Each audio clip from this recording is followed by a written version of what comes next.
Hello అండి, welcome back to our channel. ఈరోజు మన వీడియో వచ్చేసి ఫ్లవర్ బూస్టర్ ప్రిపరేషన్. పూలు మొక్క నిండా విరగబోయాలంటే ఏం చేయాలి? ఈ ఎండాకాలంలో మొక్కలు ఎండిపోకుండా పూలు విరగబోయాలంటే ఈ వీడియోలో చెప్పిన టిప్స్ని ఫాలో అయిపోండి. మనకి అరటికాయ తొక్కులు ఉంటాయి కదండి, వాటిని ఒక 4-5 కలెక్ట్ చేసుకోండి. అలాగే పుచ్చకాయ తొక్కులు, అవి మనం బయట పడేస్తూ ఉంటాం కదా, నెక్స్ట్ టైం నుంచి ఇలా పడేయకండి. అరటి తొక్కులు, పుచ్చకాయ తొక్కులు, అలాగే పలుచుగా చేసిన మజ్జిగ తీసుకొని ఏం చేస్తారంటే, ఈ పుచ్చకాయ తొక్కుల్ని అలాగే అరటికాయ తొక్కుల్ని ఆ మజ్జిగలో ఒక 2 రోజులు పులియబెట్టండి.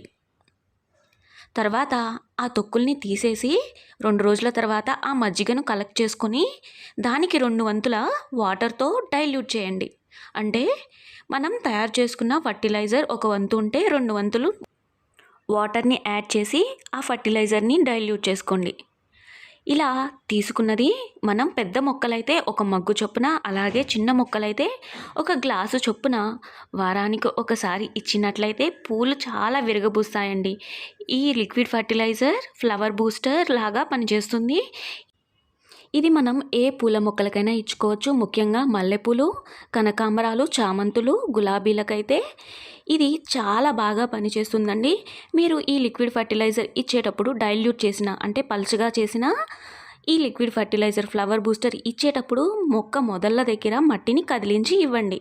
ఈ టిప్ మీకు నచ్చిందా? అలా అయితే మన ఛానల్ని సబ్స్క్రైబ్ చేసుకొని వీడియోని లైక్ చేయండి. Thank you for watching.